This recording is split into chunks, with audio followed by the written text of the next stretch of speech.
Welcome to episode 24 of FTCE Seminar, a teacher certification podcast. I'm your host, Mercedes Musto. In today's episode, I'll be talking about the FTCE General Knowledge Reading Subtest. This is part 3 of a multi-series review of what you need to know to pass the reading section of the GK. Today, we're going to talk about making inferences and drawing conclusions based on text evidence. That's right. Making inferences. What does that mean? Well, you are about to find out. So let's get started. Concept 1, making inferences and drawing conclusions. According to readingrockets.org, we come to understand some things literally, like facts, main ideas, and supporting details. But there are other times when we have to draw conclusions based on our personal experiences and the knowledge at hand. This is called making inferences.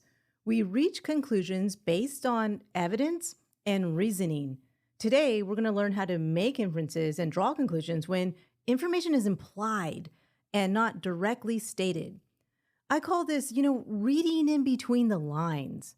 The good news is that readingrockets.org calls inferential thinking a skill that can be developed with practice. So let's practice.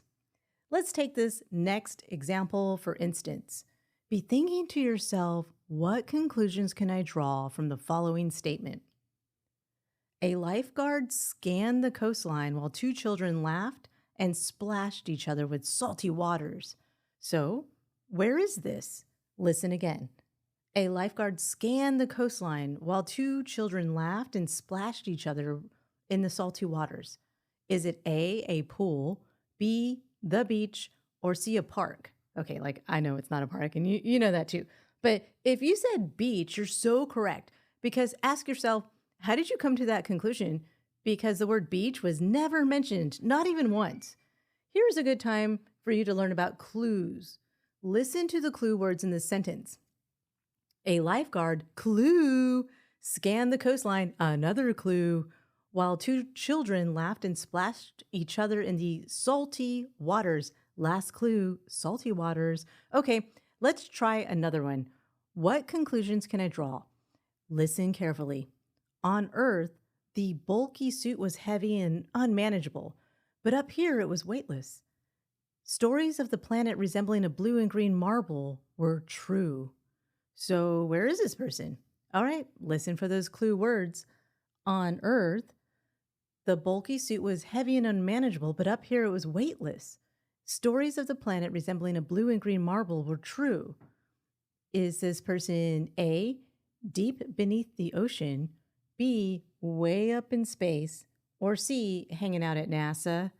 If you said way up in space, you're so correct, and you're really getting good at this. But ask yourself, how did you come to that conclusion? Because the word space was never, ever mentioned. Nuh-uh, never, ever. The clue words for that statement were weightless and planet.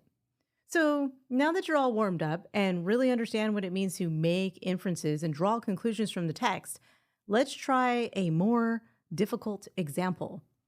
Listen carefully. Tony sighed and looked around. Where were his car keys? He didn't want to be late again. He scanned the room. There was a pile of clothes, books everywhere, scattered papers on his desk, and a bunch of dirty dishes in the sink. His car keys could be anywhere, literally. After listening to that passage, we can infer about Tony or even the whole scenario. Let's break it down.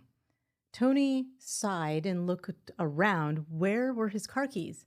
He didn't want to be late again. Now, from these sentences, we can infer that Tony might be frustrated since he sighed, and that he might be late often since the statement said he didn't want to be late again.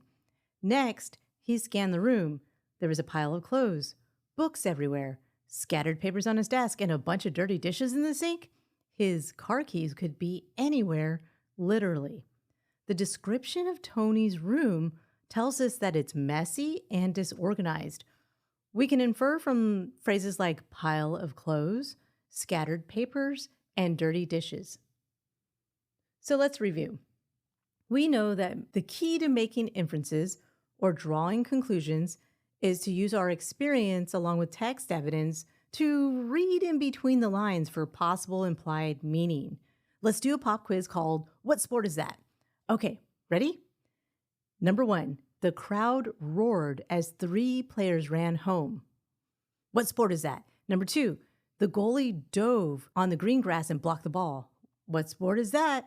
And 3, all 10 pins were knocked down when he rolled the ball down the alley.